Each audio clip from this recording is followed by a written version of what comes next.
I thought I was spending just another quiet night alone.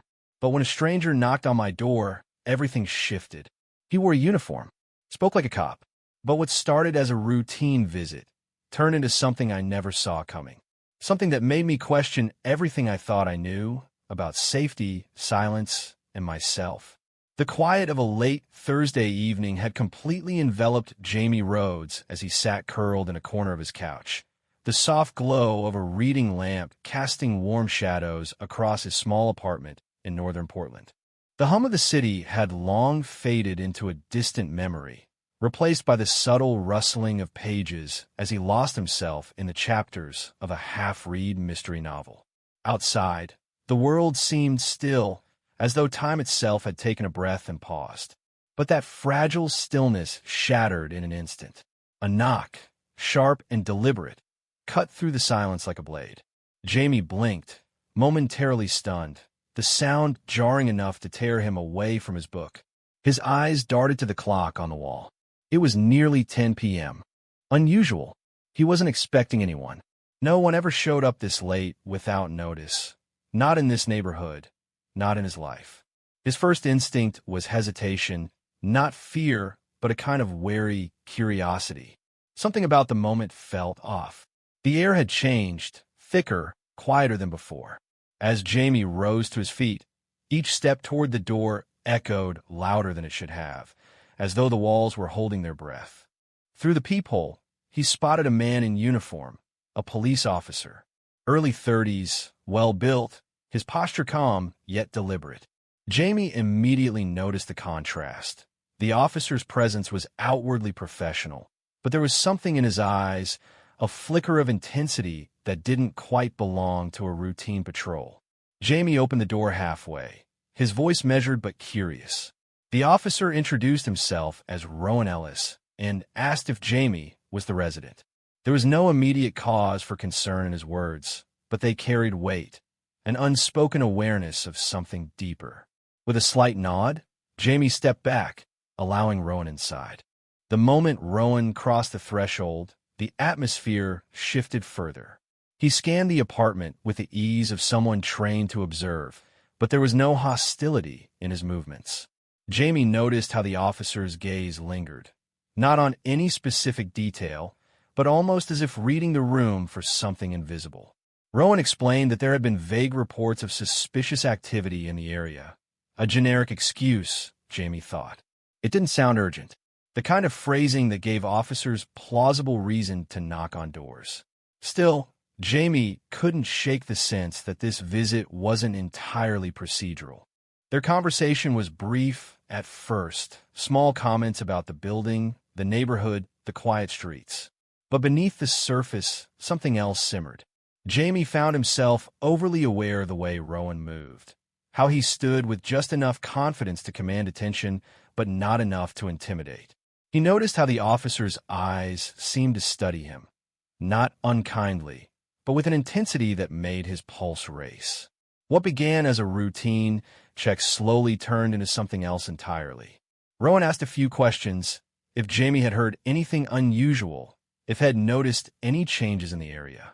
Jamie answered honestly, though the questions felt almost rhetorical. It was as if Rowan already knew the answers. His words were careful, chosen deliberately, as though they held meanings beyond their surface. When he made a comment about quiet neighborhoods, often hiding the most unexpected stories, Jamie felt something stir within him. The remark could have passed for a simple observation, yet it carried an edge, as if challenging Jamie to consider what his silence was hiding. Jamie wasn't sure how much time had passed since the officer arrived. Maybe 10 minutes, maybe less. But the room felt smaller, warmer, the air heavier. The conversation had shifted from casual to personal with remarkable subtlety. And though Jamie knew this was not how visits from police officers typically unfolded, he didn't want it to end. He responded with honesty, sharing that he worked as a freelance illustrator. Long hours, late nights, lots of solitude. Rowan listened, seemingly interested, his body relaxed, but his focus never wavering. At one point, Jamie realized how close they were standing. Not uncomfortably so, but close enough to notice things one wouldn't normally see. The faint tension in Rowan's jaw, the quiet rhythm of his breathing, the way his fingers lightly tapped the edge of the countertop as he listened. There was no conversation about anything overtly personal, and yet the entire exchange felt charged. A subtle gravity had formed between them, and Jamie wasn't imagining it. As the visit drew to a close, Rowan's tone softened. He remarked again on the neighborhood, how sometimes the most peaceful places held the deepest shadows. Jamie tried to respond with something light, but his words came out more reflective than he intended. He realized he didn't want Rowan to leave. Not yet. Rowan must have sensed it too. He paused near the door, one hand on the knob, the other still by his side. He looked back at Jamie for a brief second that felt like a full minute. Eyes locked, both of them aware that something unspoken had been exchanged. It wasn't loud. It wasn't dramatic, but it was undeniable. "Stay safe," Rowan had said simply, and Jamie nodded, though the words felt distant, as if they belonged to another conversation entirely. When the door finally clicked shut, Jamie remained still, the quiet wrapping around him once again, but now it felt different. The silence had shifted. The night had shifted, and something within him had awakened, though he couldn't name it yet. All he knew was that it wasn't over.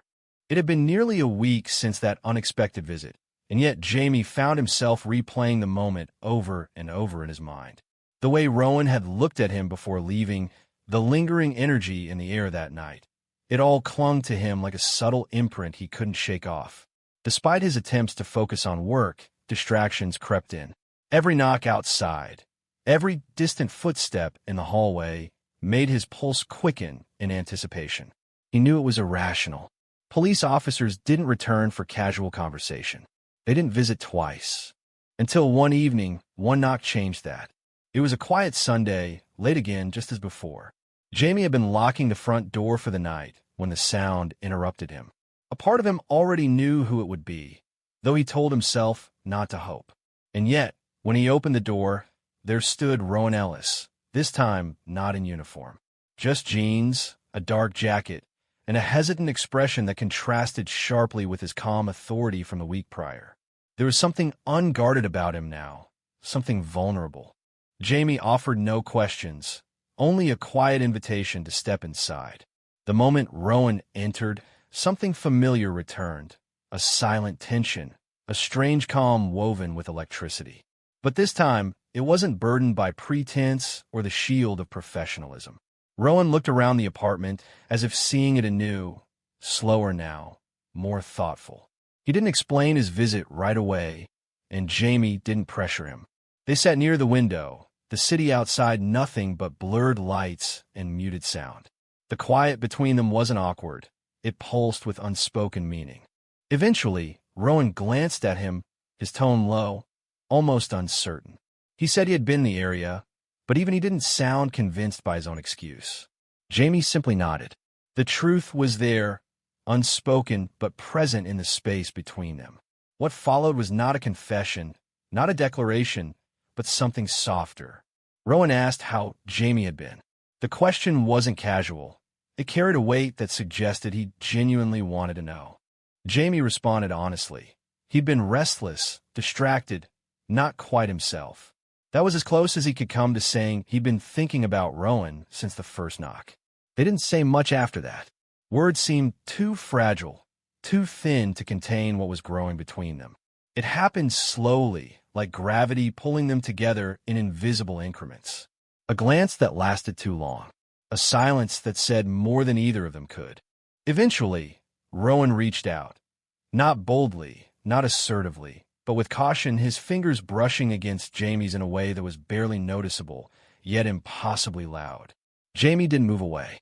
He could feel his heartbeat in his throat as Rowan leaned in, their faces inches apart.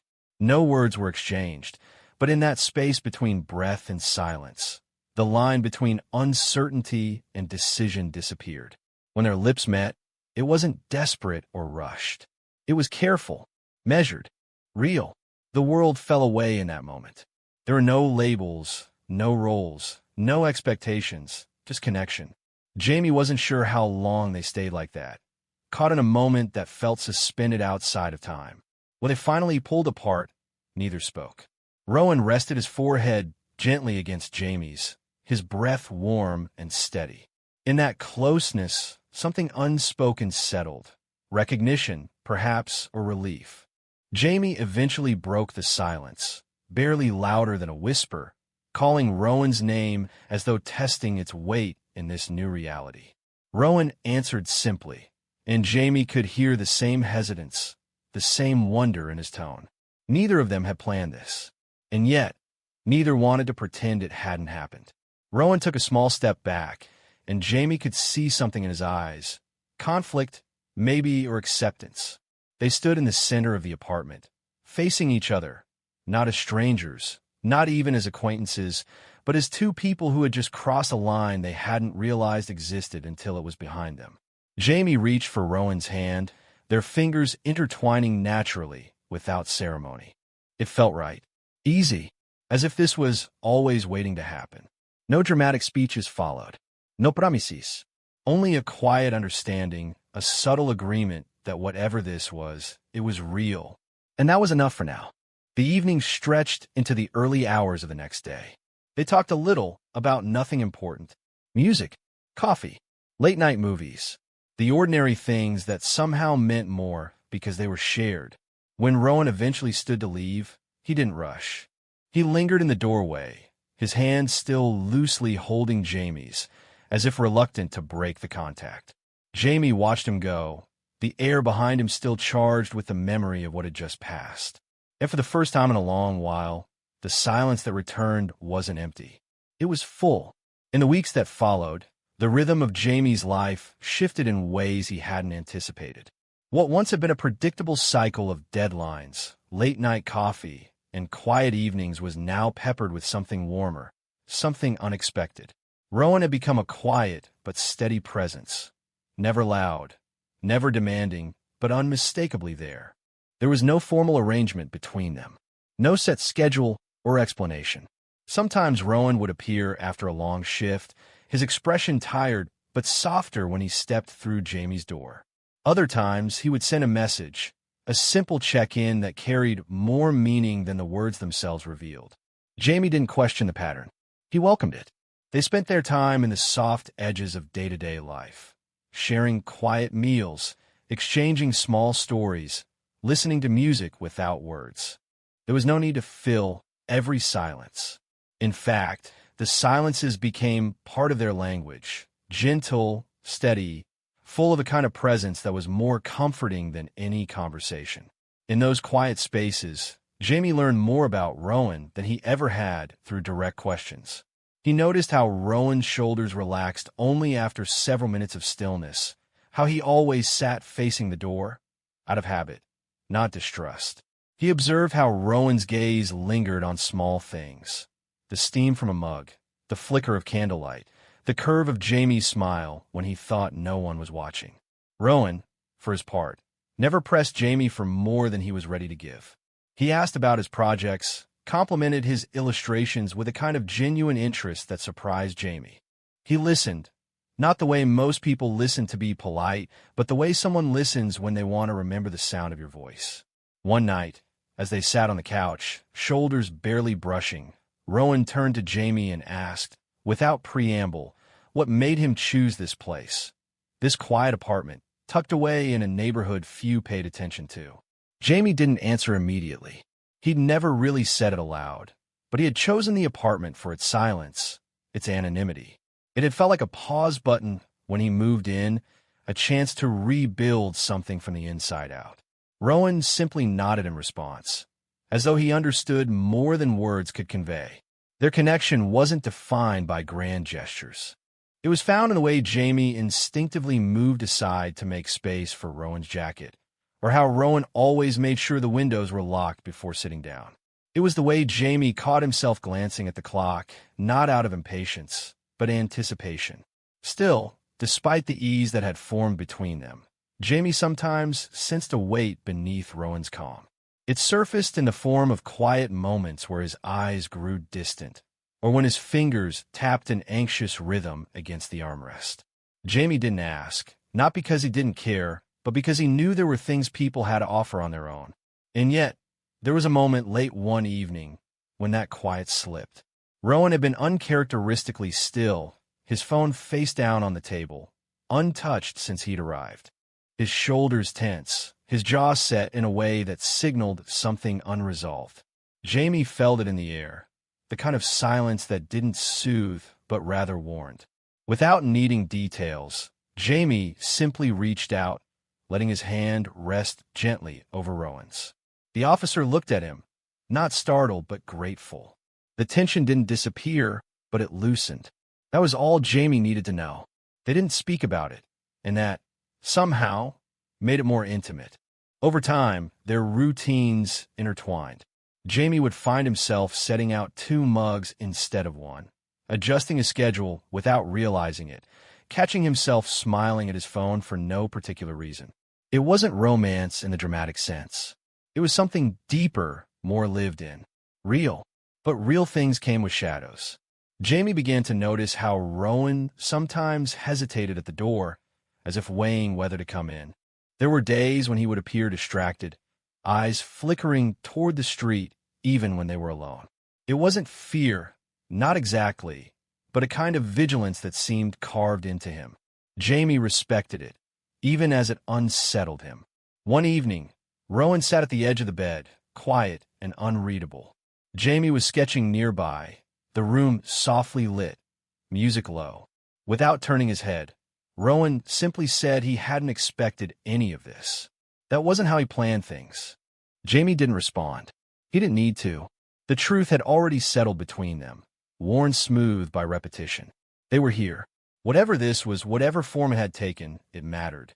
And slowly, carefully, both of them had started to accept that. As the days continued to unfold, the ease that had grown between Jamie and Rowan began to show signs of strain. It wasn't dramatic. There were no sudden arguments or accusations. But in the stillness that once brought them comfort, a new tension had begun to settle, subtle, unspoken, and persistent. Rowan's visits became less frequent, not absent, but sporadic in a way that Jamie couldn't ignore.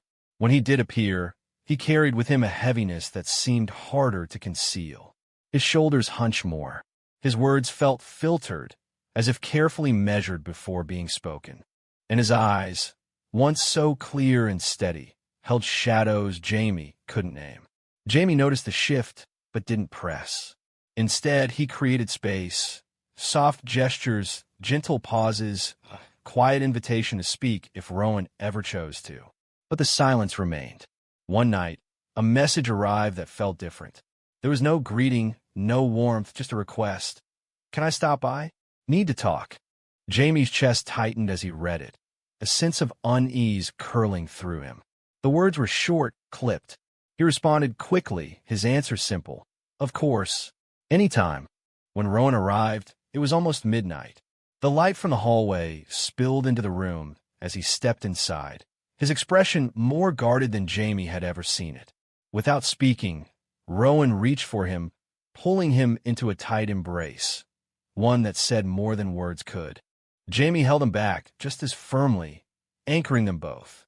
After a long moment, Rowan spoke, his voice low and frayed. He said he was tired of hiding, of splitting his life into pieces that didn't quite fit together.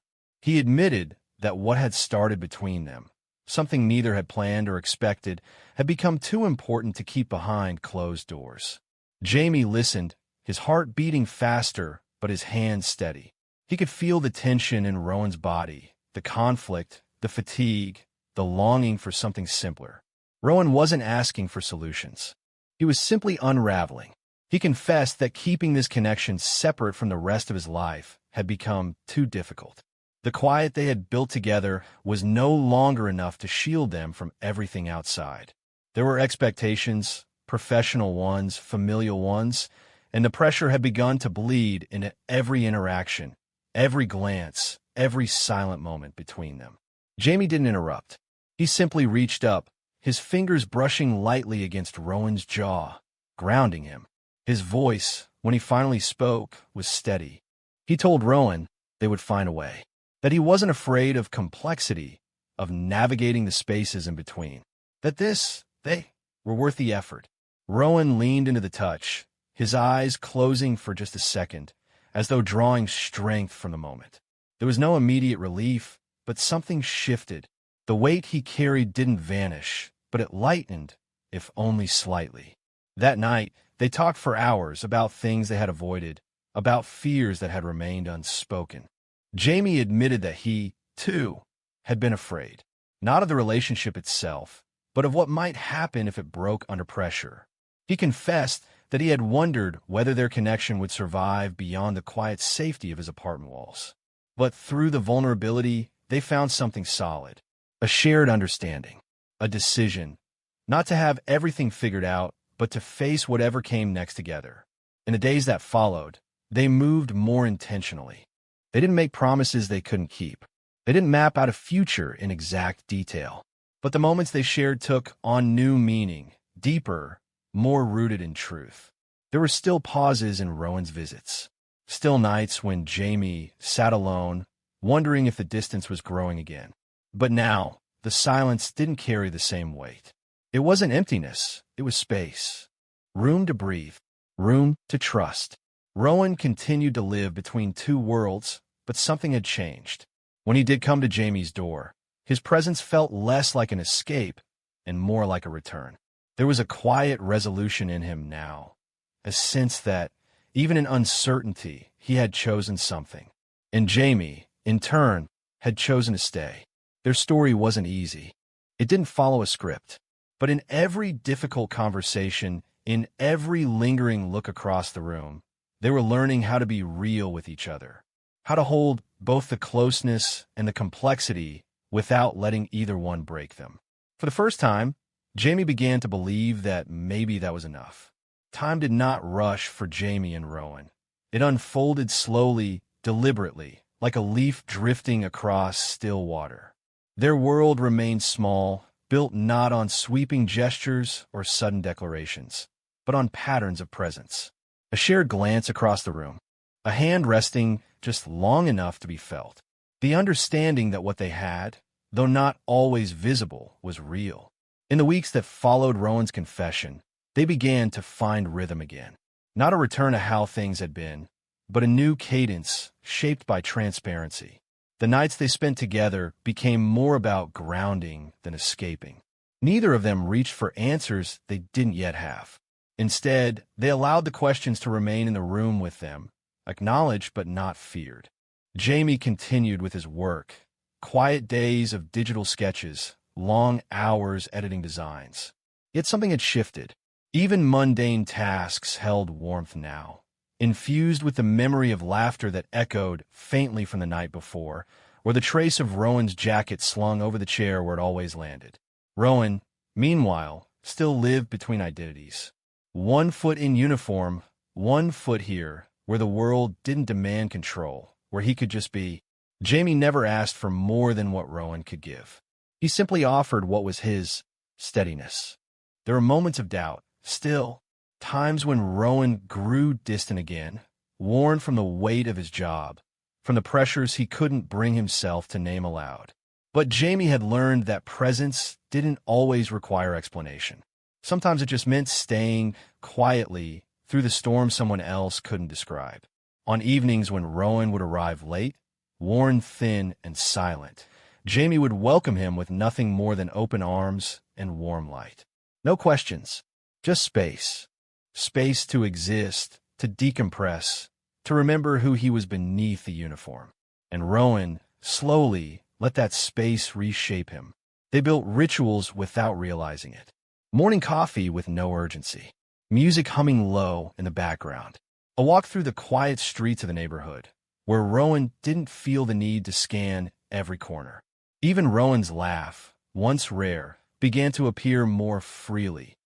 Full, sincere, untouched by the edges of stress. Jamie noticed it all, collected the details like threads in a larger design. He knew this wasn't a perfect love story. It wasn't cinematic. It was human, layered, honest. One afternoon, while sitting by the window, Jamie looked over and found Rowan watching him, not with intensity or hesitation, but with a kind of peace, a quiet recognition that needed no words. Jamie offered a smile, soft, knowing, and Rowan reached out, letting his fingers rest gently atop Jamie's without needing to speak. There was still the outside world, still responsibilities that neither of them could ignore. Rowan's phone would buzz unexpectedly. Conversations would fall into pauses when reality crept in. But the difference now was how they returned to each other. The space between them no longer felt fragile. It had shape, form. It had been tested by uncertainty and still held firm. Eventually, Jamie asked, not out of fear, but from a place of clarity, "What do we call this?" Rowan didn't answer right away. He turned the question over, the way he always did with things that mattered. And then, with a quiet breath, he said that maybe it didn't need a label yet. That maybe it was enough to know what it wasn't. A secret, a distraction, a temporary escape. What it was becoming. Neither of them needed more than that. They stood at the edge of something they couldn't fully name, but both had chosen to stay there, together. Later that evening, as dusk settled across the city, Rowan took Jamie's hand, his thumb tracing idle circles along his knuckles. The television flickered in the background, ignored. A candle burned low on the counter. Outside, the world carried on. Inside, the silence held them. And Jamie, for the first time in years, felt entirely still.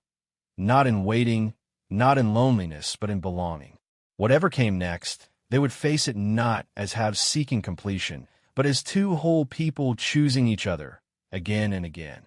In the soft moments, the quiet truths, and the space where nothing needed to be said at all.